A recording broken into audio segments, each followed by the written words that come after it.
अस्सलामुअलैकुम and welcome to my channel. आज का हमारा टॉपिक है रेनल फंक्शन टेस्ट या kidney function test. Kidney function test पे आने से पहले हम आज किडनी के फंक्शंस के बारे में पढ़ेंगे कि हमारी किडनी के फंक्शंस क्या होते हैं।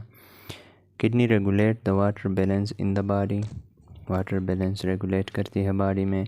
एक्सक्रीशन ऑफ वेस्ट प्रोडक्ट, हमारे पास जो यूरिया है, क्रिएटिनिन या यूरिक एसिड, जो भी वेस्ट प्रोडक्ट है उनके एक्सक्रीशन में हेल्प देती हैं। Helps in the production of RBC के प्रोडक्शन में भी हेल्प देती है। हमारे पास जो एरिथ्रोपोइटिन जो कि हार्मोन है, जो कि आरबीसी प्रोडक्शन को इन्हांस करता है किडनी में, यानी किडनी जो है उस हार्मोन को जो है ना किडनी प्रोड्यूस करती है। इस वजह से ये प्रोडक्शन ऑफ आरबीसी में उस हेल्प देती है। फॉर्मेशन ऑफ विटामिन डी, हमारे पास किडनी जो है विटामिन डी को इसके जो है ना एक्टिव फॉर्म में चेंज करती है। मेंटेनेंस ऑफ ब्लड पीएच को जो है ना ये क्या करती है, मेंटेन करती है। हमारे पास ये सेल्स जो होते हैं ये बाइकार्बोनेट को यूरिन से जो है ना ये रीअब्ज़ॉर्ब करते हैं और ब्लड में, और फिर जो है ना ये ब्लड से एच प्लस आयंस जो है यूरिन में उनको एक्सक्रीट करता है। इस वजह से ब्लड पीएच जो होता है मेंटेन होता है। Regulation of blood pressure regulation करता है। जब बीपी राइज हो जाता है तो किडनी जो है वो क्या करता है कि फ्लूइड को एक्सक्रीट करता है। फिर उसके बाद जो है फ्लूइड के एक्सक्रीशन की वजह से हमारा बीपी नॉर्मल में रिटर्न हो जाता है। और जब हमारे पास बीपी फॉल हो जाता है, मतलब कम हो जाता है, तो उस वक्त किडनीज जो है फ्लूइड को रिटेन करते हैं, जिसकी वजह से हमारा बीपी नॉर्मल हो जाता है। Kidney function tests are a group of test to diagnose the disease और disorder of kidney that affect the kidneys. ठीक है, हमारे पास किडनी फंक्शन ये टेस्ट हो गए या आरएफटीज़, रेनल फंक्शन टेस्ट। ये क्या करते हैं, ये ग्रुप होता है टेस्ट का, मतलब इसमें यूरिया हो गया, क्रिएटिनिन और यूरिक एसिड, ये उस डिज़ीज़ को, जो किडनी डिज़ीज़ को या कोई भी डिसऑर्डर हो जो किडनी को अफेक्ट करती है, उनको क्या करती है कि ये डायग्नोस करती है। फंक्शन के बाद हम अब बेसिक टेस्ट्स पे आते हैं। हमारे पास आरएफटीज़ जो होते हैं उसमें बेसिक टेस्ट जो है वो है यूरिया एस्टिमेशन, क्रिएटिनिन एस्टिमेशन और यूरिक एसिड एस्टिमेशन। सबसे पहले यूरिया एस्टिमेशन में हम क्या पढ़ेंगे कि it is the end product of protein metabolism.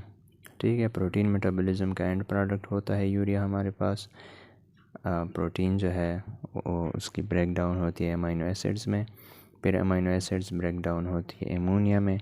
Ammonia जो है हमारे बॉडी के लिए डेंजरस होता है, हार्मफुल होता है बहुत ज़्यादा। तो लीवर क्या करता है कि यूरिया साइकिल के थ्रू एमोनिया को यूरिया में चेंज करता है। फिर यूरिया जो है ये हमारे पास किडनी के थ्रू यूरिन में एक्सक्रीट होता है। In case of kidney damage urea does not gate excrete. ठीक है, अगर किडनी को डैमेज हो जाए तो यूरिया जो है वो एक्सक्रीट नहीं होगा। Higher levels of urea in blood is called uraemia, कि ब्लड में अगर यूरिया का लेवल ज़्यादा हो जाए तो उस कंडीशन को हम यूरीमिया कहते हैं। नॉर्मल रेंज हमारे पास यूरिया की 15 to 45 mg पर DL होती है। हम देखते हैं कि इंक्रीज़ लेवल जो यूरिया का होता है उसकी काजेज़ क्या क्या है। ठीक है, हमारे पास 3 काजेज़ होती है, प्री रेनल, रेनल और पोस्ट रेनल। प्री रेनल में यानी कि जब यूरिया जो होता है ना वो किडनी में नहीं आया होता, उससे पहले जो होता है ब्लड वेसल्स में होता है। तो ये कौन कौन सी वजह हो सकती है जिनकी वजह से ये इंक्रीज़ होगा। किसी को अगर शाक है या डिहाइड्रेशन होती है या डायरिया है या वोमिटिंग है या लो बीपी है, तो इन वजह से जो है ना ये यूरिया का लेवल इंक्रीज़ होता है प्री रेनल में। और रेनल काजेज़ यानी किडनी में क्या होता है कि अगर आपको एक्यूट रेनल फेल्योर है या क्रोनिक रेनल फेल्योर डिजीज़ है या रेनल कार्सिनोमा, तो इन जो है ना इन केसेस में क्या होता है कि यूरिया का लेवल इंक्रीज़ होता है।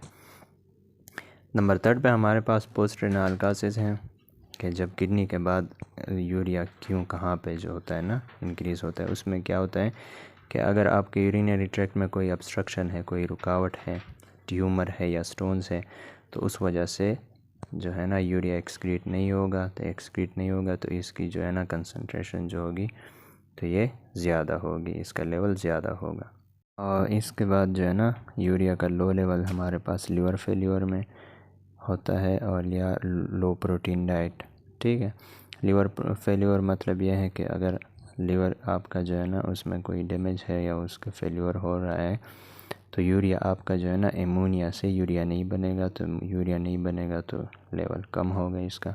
और प्रोटीन डाइट, अगर लो प्रोटीन डाइट हम लेंगे तो प्रोटीन नहीं होंगे तो यूरिया नहीं होगा। ठीक है, इसके बाद इसी तरह यूरिया के साथ एक रिलेटेड जो टर्म हम यूज़ करते हैं ब्लड यूरिया नाइट्रोजन, ये हमारे पास क्या होता है कि amount of nitrogen present in urea. ठीक है, कि यूरिया में जितनी नाइट्रोजन की अमाउंट होती है उसको ब्लड यूरिया नाइट्रोजन कहते हैं। यानी 1 mg/dl of urea has 2.14 mg/dl of blood urea nitrogen. ठीक है, कि यूरिया का 1 mg जो होता है उसमें 2.14 mg BUN होता है। इसके बाद देखें कि अगर यूरिया को हम 2.4 पे डिवाइड करें तो इसका क्या बनता है, ब्लड यूरिया नाइट्रोजन बनता है, जो कि हमारे पास यूरिया नॉर्मल कितना है, ब्लड BUN हमारे पास नॉर्मल 7 to 20 mg/dl होती है। इसके बाद अगर BUN को आप 2.14 के साथ मल्टीप्लाई करेंगे तो ये इससे यूरिया की वैल्यू आएगी। यूरिया हमारे पास 15 to 45 mg/dl नॉर्मल होती है। नंबर 2 पे हमारे पास क्रिएटिनिन एस्टिमेशन है।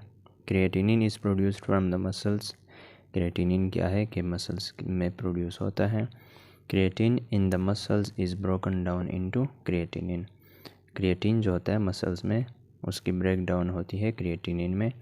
क्रिएटिन फास्फेट जो मसल में होता है वो क्या करता है हमारे पास, वो मसल्स कंट्रैक्शन और रिलैक्सेशन में हेल्प देता है।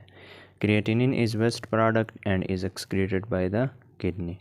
ये क्या होता है, वेस्ट प्रोडक्ट है और किडनी इसको एक्सक्रीट करती है। In case of kidney disease और damage creatinine does not get excreted and its level increases in the blood. कि अगर किडनी डिजीज़ या डैमेज हो जाती है तो क्रिएटिनिन जो है एक्सक्रीशन नहीं होगी क्रिएटिनिन की, तो इस वजह से इसका जो लेवल होता है ब्लड में वो इंक्रीज़ होगा। नॉर्मल रेंज हमारे पास मेल और फीमेल में डिफरेंट होती है। मेल में हमारे पास 0.7 से 1.5 mg/dl होती है, फीमेल में 0.6 to 1.1 mg/dl। More in males and body builders और मेल्स में ज़्यादा होते हैं। वो क्यों? क्योंकि उनका मसल मास जो होता है वो ज़्यादा होता है। And less in children and old people, और चिल्ड्रन और ओल्ड पीपल में कम इसलिए होता है क्योंकि उनका मसल मास कम होता है। हमारे पास क्रिएटिनिन इंक्रीज किन कंडीशन में होता है, उसमें सबसे पहले एक्यूट रेनाल फेल्योर, फिर जो है रेनाल फेल्योर क्रोनिक, और फिर जो है ना पायलोनेफ्राइटिस यानी किडनी में अगर इन्फेक्शन हो तो उस वजह से भी, या रेनाल कार्सिनोमा, इन वजह से आपका जो है क्रिएटिनिन इंक्रीज़ हो सकता है। इसके बाद नंबर 3 पे हमारे पास है uric acid estimation. Chemical that is produced by the breakdown of purine nucleotides. ठीक है, ये केमिकल होता है यूरिक एसिड जो कि प्यूरिन्स यानी न्यूक्लियोटाइड्स जो हमारे पास होते हैं उनकी ब्रेकडाउन से प्रोड्यूस होता है। Purines are normally produced in the body and also found in some foods and drinks. ठीक है, नॉर्मली भी प्यूरिन्स हमारी बॉडी में बनते हैं और कुछ फूड्स या ड्रिंक्स में भी पाए जाते हैं। Most of the uric acid is dissolved in blood and travels to the kidney and excrete out in the urine. ठीक है, ज़्यादातर यूरिक एसिड जो होता है वो ब्लड में डिज़ॉल्व होता है, फिर किडनी में ट्रेवल करता है और वहाँ से क्या होता है, यूरिन में एक्सक्रीट होता है। If your body produces too much uric acid or does not remove enough of it, then it will increase in the blood. ठीक है, अगर आपके बॉडी जो है यूरिक एसिड ज़्यादा इंक्रीज यानी ज़्यादा प्रोड्यूस कर रहा है, या ये बॉडी से जो होता है ना रिमूव नहीं होता, तो ये फिर आपके ब्लड में इंक्रीज़ होगा। हमारे पास higher level of uric acid, जब ब्लड में लेवल यूरिक एसिड का ज़्यादा हो जाता है तो इस कंडीशन को हाइपर यूरिसीमिया कहते हैं। High level of uric acid in the blood can affect different joints and can cause gout. ठीक है, अगर यूरिक एसिड का जो है इसका हाई लेवल ब्लड में क्या करता है कि डिफरेंट जॉइंट्स को at a time, single joints जो होते हैं सिंगल साइड को उसको अफेक्ट करते हैं, ठीक है। और हमारे पास ये गाउट जो बीमारी है, डिजीज़ काज करते हैं, ख़ासकर ये जो होती हैं बिग टो जॉइंट जो है उसमें ये होते हैं। Also can cause kidney disease, kidney stones भी बनते हैं इसकी वजह से। You can see uric acid crystals in urine, पर जब आप यूरिन के जो है ना माइक्रोस्कोपिकली उसके देखते हैं तो उसमें आपको यूरिक एसिड के क्रिस्टल्स दिखाई देंगे। नॉर्मल रेंज हमारे पास यूरिक एसिड की 3.5 to 7.2 mg/dl होती है। सीरम यूरिक एसिड जिन कंडीशन में इंक्रीज़ होता है उनमें क्या होता है कि उनमें रेनल डिसफंक्शन है, गाउट, ल्यूकीमिया, डायबिटीज़ और पॉलीसाइथीमिया, ये वो कंडीशन है जिसमें यूरिक एसिड इंक्रीज़ होता है। और डिक्रीज़ यूरिक एसिड हमारे पास विल्सन डिजीज़ और फैनकनी सिंड्रोम, इनमें डिक्रीज़ होता है। तो फ्रेंड्स, ये था हमारा आज का टॉपिक RFTs। उम्मीद है आप लोगों को पसंद आया होगा। अगर पसंद आए तो लाइक कर देना और दूसरों के साथ भी शेयर करना। Thank you.